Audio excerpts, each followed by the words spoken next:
Hey guys, welcome back to another video of Nintendo Obi-Wan. Today I wanted to go ahead and make a video on the new update for the Retroid Pocket 2 Plus. This update is number 1.0.0.8, as opposed to what we previously had, which was 1.0.0.7. This definitely does enhance GameCube and Wii emulation for Dolphin MMJR2. I haven't really seen much changes with Citra, the enhanced version of Citra, or PS2 emulation, or PSP, or any kind of other emulation. As I can tell right now, it's just Dolphin that I've been testing, really, and that's really the only difference I've seen. We will go over all of what the changes are said to be, and then I'll go ahead and, put that up on the screen for you to see. So I do want to show you real quick that it is updated to 1.0.0.8. So what you want to do is just tap your settings icon on your RP2 Plus and scroll all the way down to where it says System. And then pretty much scroll all the way down until you see Updater, which says updated to Android 9. And here you can see like their own version of an updater for Android. And it says Updater 1.0.0.8 Retroid Pocket 2 Plus OTA. And so if we click Check Update, it'll check for new versions for future updates. And right now it says there's nothing else because nothing's out yet. But if we click the version info, this is all of what has changed. So I will go over that real quick. Number one is added more systems to the game launcher, and there are a couple more like games and other kind of strange apps. I didn't really find most of them helpful. Some of them were cool, but things that I really didn't have.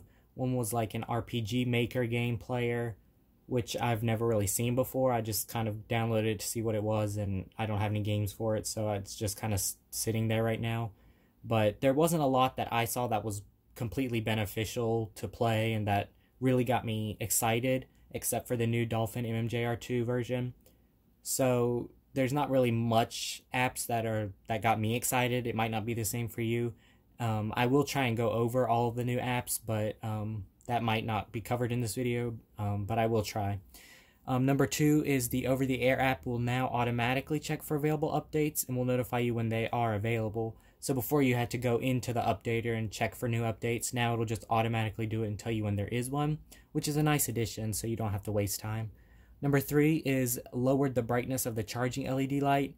I didn't really have an issue with the charging LED light. To me, it was actually decent. I haven't seen it lowered, but I really haven't noticed it. So there's number three. Number four is it's added a manual dead zone slider for both analog sticks inside the input control menu. I probably won't go over that. There's many other videos on this update, but again, you can just change the dead zone for it for any kind of game, so you can have full control over the analog sticks. Number five is they've added new games and emulators to the startup wizard, as kind of mentioned.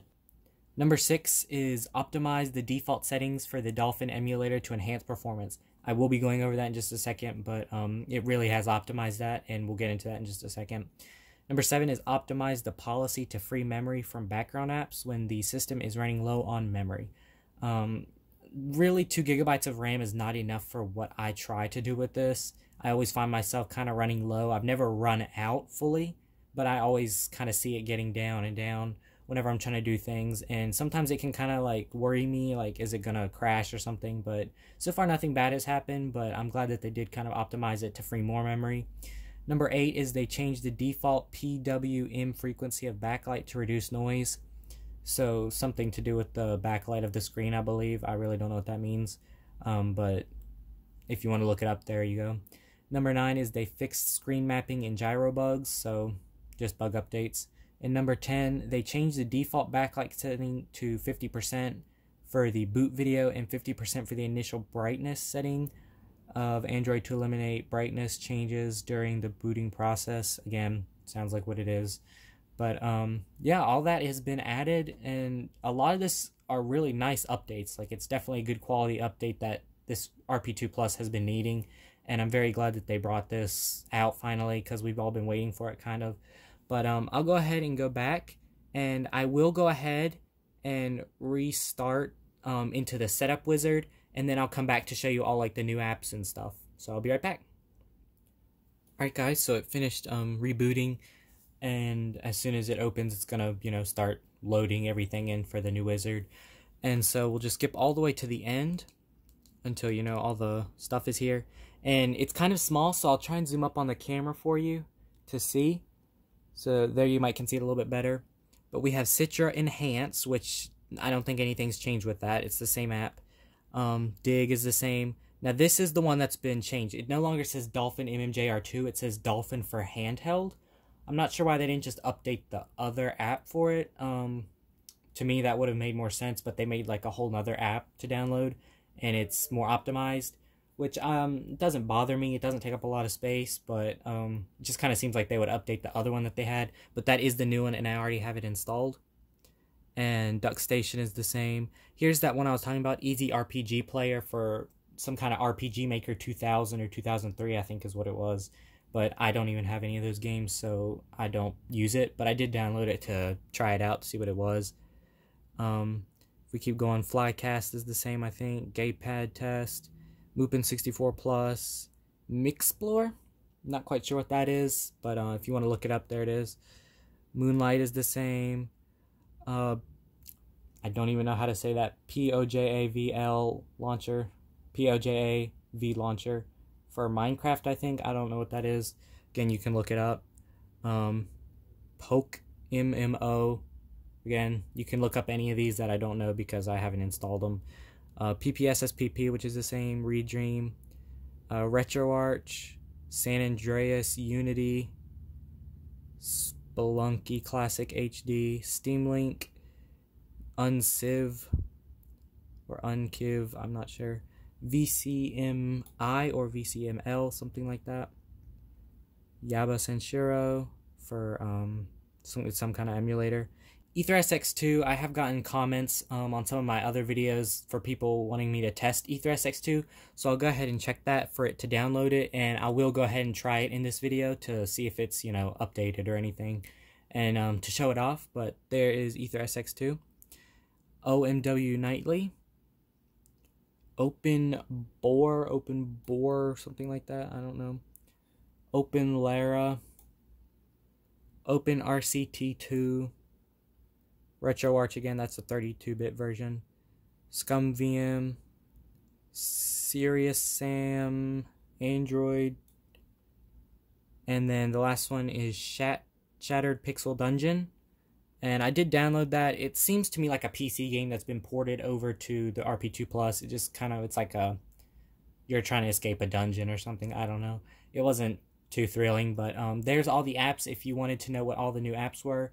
And again, I'll go ahead and go next in, so it'll install EtherSX2, and I will be showing that. But once it's done, I'm going to go ahead and start up Dolphin MMJR2 to start testing GameCube. And then we'll move on to Wii, and then we'll move on to PS2. So I will be back. Alright guys, so I'm now in the Dolphin for Handheld app. That's what it's called now, because they made a new one. So I believe that they have already changed like the control mapping to already be perfectly mapped for the RP2 Plus to work as soon as you open it, which is a really nice thing. So then you don't have to kind of go through and set up everything. However, you still do have to add your game directory and such. Now the last GameCube game that I tried, the only GameCube that I tried in the other video, was Luigi's Mansion, and I will go ahead and test that one real quick just to kind of show you a difference.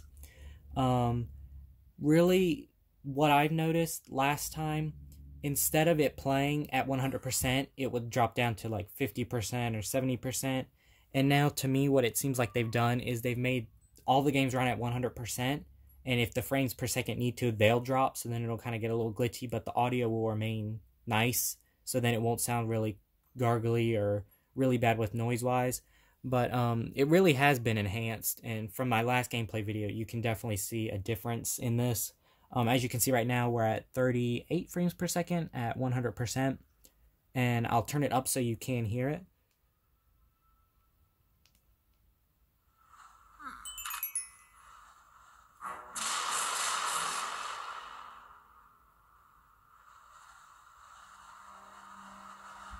So again, it's definitely been enhanced. This is just slightly better from what I got from the last test that I did. And I will test like one other game, probably one of the harder ones to run maybe for GameCube, because Luigi's Mansion is pretty easy to run. I know Wind Waker runs really well with this as well, with this new Dolphin MMJR2. So try and go ahead and skip this and get on to gameplay to kind of show you guys if it works. So again, it's playing at 100%. It said drop down to like 1 frame. Now it's at 30 some frames per second, 30 frames. But it definitely has been enhanced. So if you are looking to play some light games for GameCube and Wii, some of them may actually work decently, but again, none of them is going to run perfectly. But as you can tell, the resolution that I have, if you look in the quick settings, it's set to half of the resolution. You could always scale it up to like 0.7, and I'm still at 100%, 30 some frames. But as you can see, it does run pretty good. And if you ever think that the game could go up a little bit higher, again, you could always go up to 1 times, and it's still at 100%. But to be honest, the screen really does limit how this looks. So most of the times, 0.5 looks fine to me. 0.6, 0.5, somewhere around in there. That's the best settings to me, just because the screen is so low quality. But yeah, I'll go ahead and move on to the next game, and I will show more of the tests. Alright guys, so another game that I have tested before was this Spider-Man 2, I believe it was. For GameCube, it really didn't perform well at all. It was so glitchy, you couldn't play it at all. So I will go ahead and test that one real quick, because I do know that one was not performing well on this. And I will see how it's performing now compared to how I saw it before. So I'll just wait for it to load in.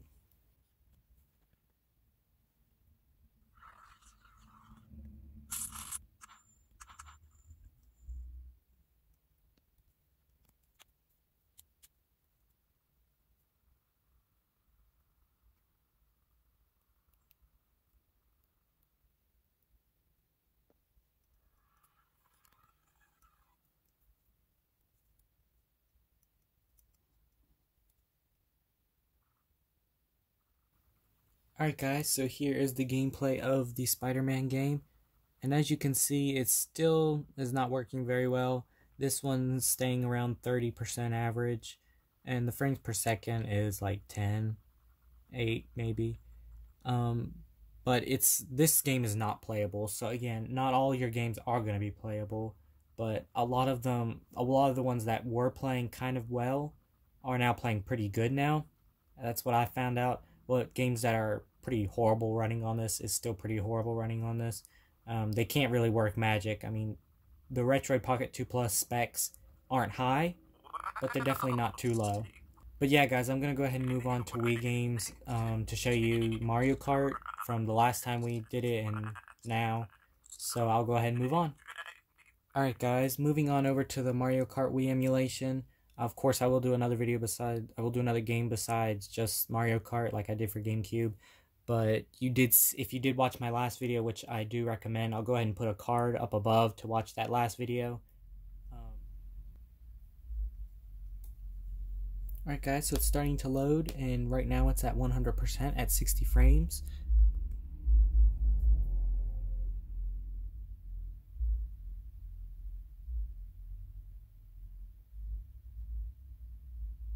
I did test this game right when the update came out. I'll go ahead and turn this down just in case of copyright. But I did test this as soon as it came out for the update, and I will tell you, this did run on the menu really well, a lot better than before. For right here, if you remember watching my last video, this area was pretty glitchy, and I'll turn it up again so you can hear. It's running at 100%. Now it dropped down to 85, but now it went straight back up, and it's working great. But that part has definitely been optimized. That part definitely works a lot better than it was before. But gameplay is really what it comes down to. And so I'll go ahead and set up everything. And again, it's playing at 100%, but it's only 16 frames, 19 frames now. So again, it's all running at 100% just about for the games that it can run at 100%. But it runs them at a lower frame rate. So then the audio will sound better, but the image will still lack pretty much in quality.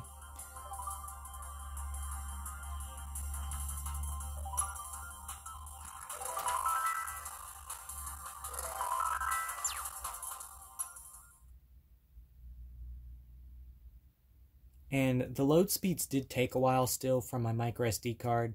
I mentioned that in my last video. It still does take a little long to load for the game, but it's okay. You know, it's not any different from the last time, so that's not been optimized, only gameplay.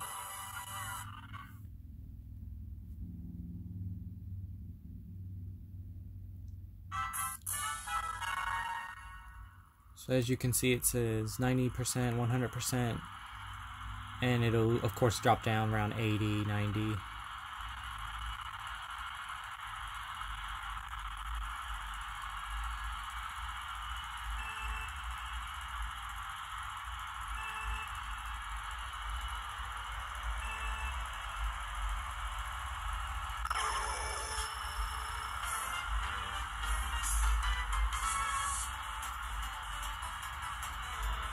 So as you can see, it says 100%, and we're at like 20 frames per second, but I can tell you this is probably only running at about half speed. I mean, you can see how slow it's going. And the audio isn't too bad compared to, you know, some of the other audios that can't play at 100%. But again, it's still running around half percent. And this is what I would consider in between not being able to be played and okay playing, because I definitely would not enjoy playing this at like 50% speed. There's some games you definitely could, but for racing games, especially like Mario Kart, it's just not ideal to be playing at 50%. Everything just feels too slow. So I will go ahead and move on to the next Wii game, and then I shall be back. Alright guys, so another game that I wanted to test, I know Mario Kart Wii is a little hard to run on Wii, and I definitely do I have Epic Mickey 2, which is pretty hard to run. But I wanted to go ahead and try an easier game. I didn't really know what to try between Wii Sports or Super Mario Bros. So I'll just go ahead and try Wii Sports and see how Wii Sports plays.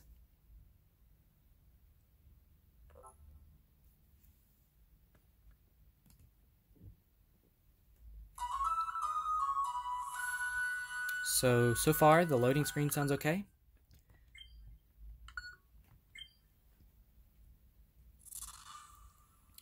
So there you can see 100% tennis during this. Bowling's probably the least intense, so I'll go ahead and try bowling. Right now it's saying about 50%, 74%, and good average frames per second. Right now it says 40 some. Go ahead and click that.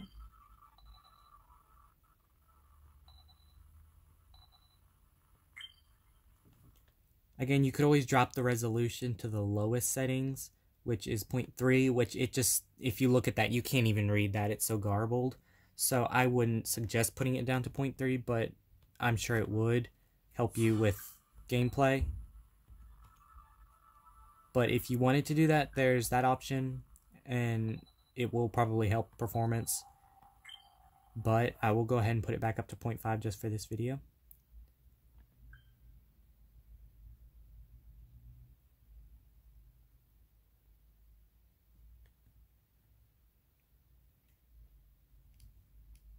And it's telling me to unplug the extension, so I'll go ahead and try a different game.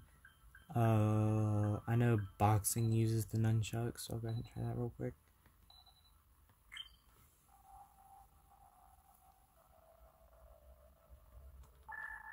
So if you ever want to play a game, you will have to use it. If it's supposed to be a sideways Wii remote, you will have to change it because automatically it's configured to have a nunchuck and a Wii remote. So here you can see it says 20%, 14 frames per second. And again, it's not running great. And again, it's kind of like Mario Kart Wii. It's like that in between, like I wouldn't want to play. But some people out there might enjoy playing like this for some reason, or they might want to play like this. And if that's you, you know, this will totally work. But for me, I wouldn't play this like that. So right now it's saying 43%, 26 frames per second. So I probably won't go into any more, but I mean, as you can see, especially with GameCube, it's definitely been optimized for the best settings, for best performance out of this little console. So some games, especially like Wind Waker, Luigi's Mansion, things like that, you can probably look up a long list of GameCube games tested, and they'll have a whole bunch of videos tested. You could definitely use that to see if your game would run or any game you want to run. But I'll go ahead and move on because I know a lot of people have been asking about PS2. So I will go ahead and move on to PS2 and leave Wii and GameCube at that. Alright guys, so again, I did have a lot of people asking me about Ether SX2 and how it performed on here with PS2 emulation. So I wanted to go ahead and show that real quick. So I haven't set it up or anything, but I'll just go ahead and show it all on camera. And, you know, I did click it one time and it just asked me, you know, to put in BIOS and put in what kind of settings I wanted. And I just skipped all that to where it got to where I could put in the games. And so I'll just go ahead and show you everything what to do from here. So I really don't know, but I'm sure you just go and find everything. So I'll go to this executables. I'm trying to find like the settings. So there, app settings, then click where it says BIOS, and I'm just going to import my BIOS. Now again, you should be getting these from your own PS2 console that you have, and that's where you'd get this BIOS folder from.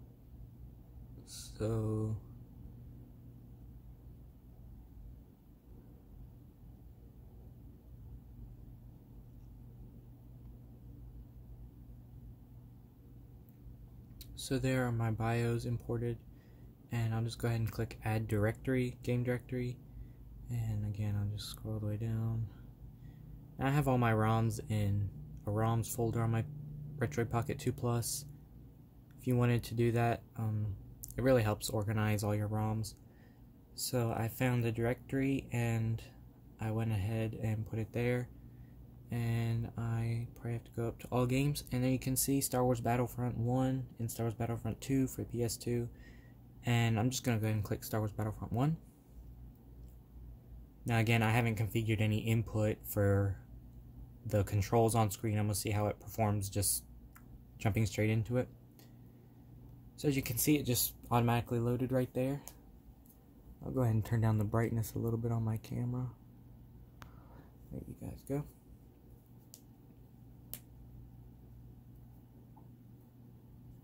So just go ahead and try and see if buttons work. Again, there are on-screen buttons if you want to use those, but that's really a hassle when you can just configure them to play with the buttons that are already on here. So I can probably click pause, and then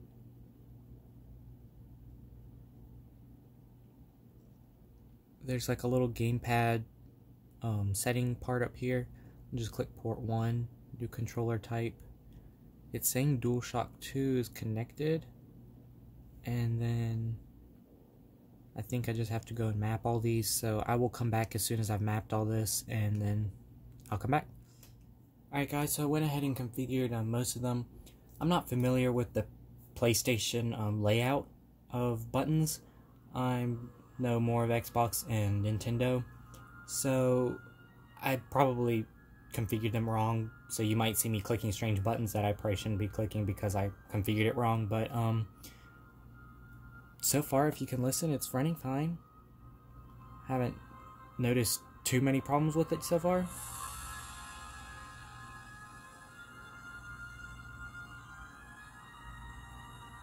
Again, it's probably going to be like the GameCube emulation, where some of them aren't going to work, some of them will. I don't have a lot of games to test for it, but this one that I am testing sounds like it's running okay.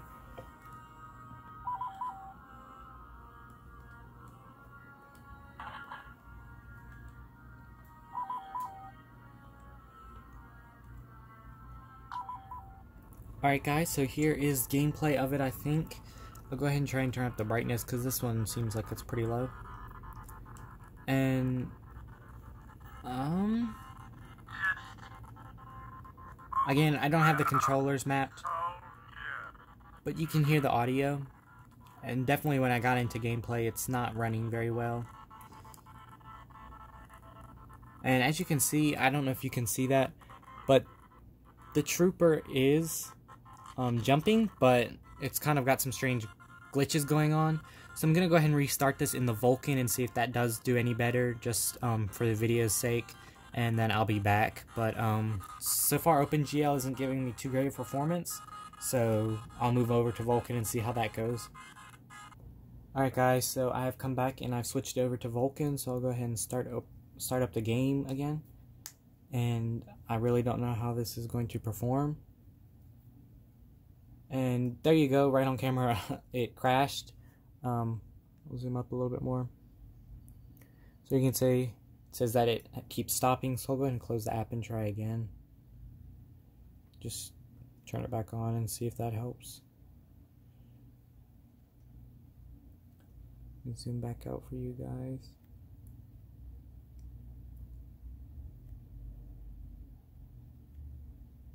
So I'll go ahead and try and click Battlefront 2 again.